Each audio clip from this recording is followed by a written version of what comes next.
বিজয়ের পরে যে স্মৃতিচারণ করছি তার মধ্যে যতটা আনন্দ, যতটা আসলে উচ্ছ্বাস থাকার কথা, তার থেকে বেদনার পরিমাণ হচ্ছে বেশি।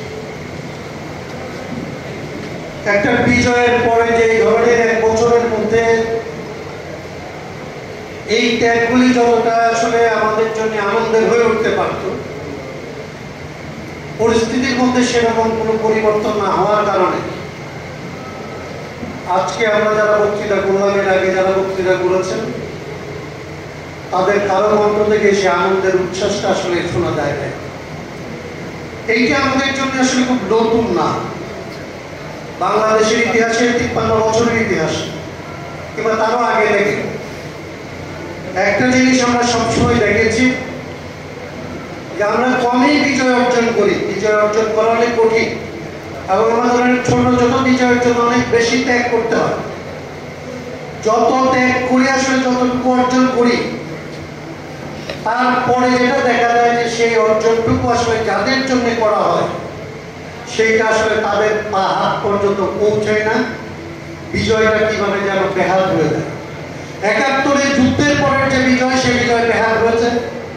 ৯০-এর যে বিজয়, সে বিজয় বেহাল হয়েছে। ২৪-এর যে বিজয়, সে বিজয় বেহাল হতে যাচ্ছে। এইরকম একটা ধারণা সমাজের মধ্যে মারাত্মকভাবে আসলে চেপে বসেছে।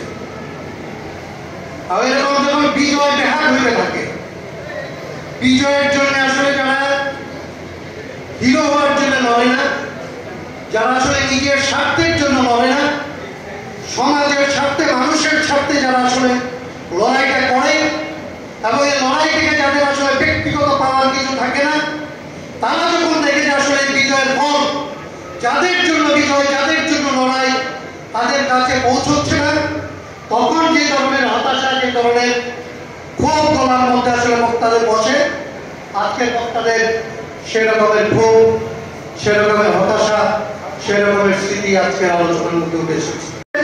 জীবন দিয়েছে, তাদের বিজয়টাকে একজনের হাতে তুলে দেওয়া হয়েছিল।